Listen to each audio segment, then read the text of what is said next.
Dimanche 9 février. Je suis en train de faire le montage de la vidéo que vous visionnez et je repense à ce qui s'est passé pour moi jeudi. En fait, j'ai appris une très mauvaise news de santé des yeux. Mon moral a considérablement baissé, mais je me suis dit que ma force intérieure me permettrait de surmonter le choc de la nouvelle médicale.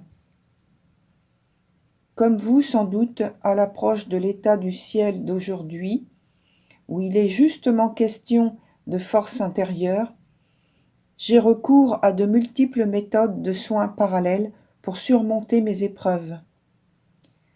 Comme je disais, pour l'état du ciel d'aujourd'hui, il est donc question sur le point sabiant de la conjonction Soleil-Mercure, du choc, d'une désillusion et de la plasticité de notre force intérieure à surmonter ce que la vie nous invite à expérimenter. La crise qui peut-être actuellement vous paraît infranchissable nous demande d'aller puiser aux sources de nous-mêmes la force pour nous relever et continuer de vivre et d'espérer. De prendre des initiatives pour dépasser un obstacle, un échec, une maladie dont il nous faut adoucir les effets sur notre corps de matière. D'entrer en contact avec une énergie maligne dégénérative pour la ralentir au niveau de ses effets. Mais cela peut aussi être une relation, quelle qu'elle soit, amoureuse ou d'amitié ou familiale, à guérir. En tout cas, accepter de s'impliquer afin d'en modifier positivement les effets. On nous dit ici, maîtrise ta pensée. Bâtis pour toi-même et les autres des pensées créatrices bénéfiques en numéro 1 pour toi et que cette onde grandisse comme les ronds dans l'eau.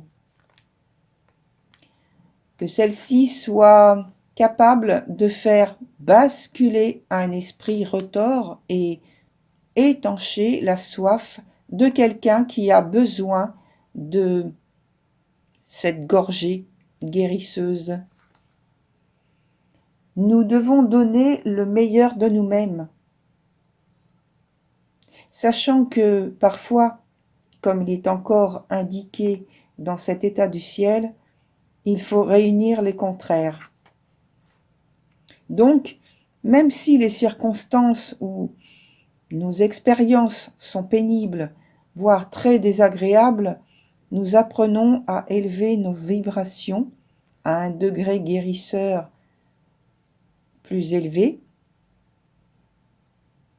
afin qu'elles soient fertiles sous une autre forme d'énergie peut-être,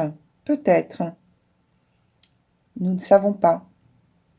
En tout cas, assez transformable et, entre guillemets, suprapositive, entre guillemets parce que je ne sais pas si ça se dit, mais l'idée est là pour moi. Donc, je répète, suprapositive pour nous-mêmes et d'autres. Et l'abondance fut. Alors, c'est ce que nous souhaitons, bien sûr. Et par ces ou 7 actes délibérés pour créer notre abondante récolte. Alors, ici, ne cherchez pas forcément de la monnaie sonnante et trébuchante.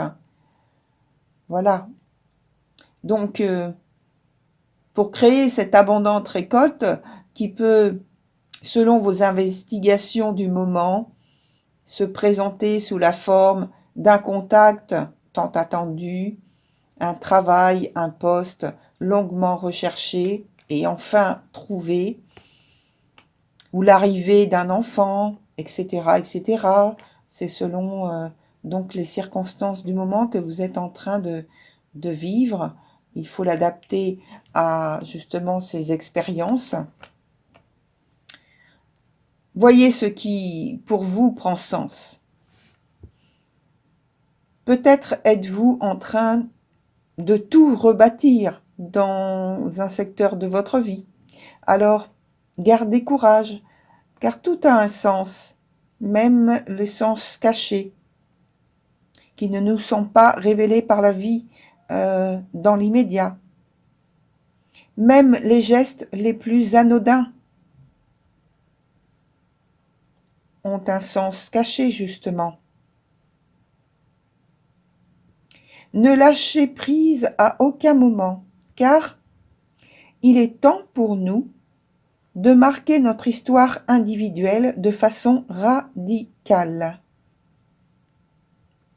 Et puis juste une petite annotation supplémentaire. Jupiter est redevenu direct.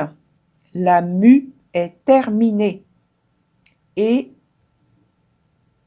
comme bonne chose qui s'associe à ce retour direct, Uranus maintenant est direct aussi. Alors, action.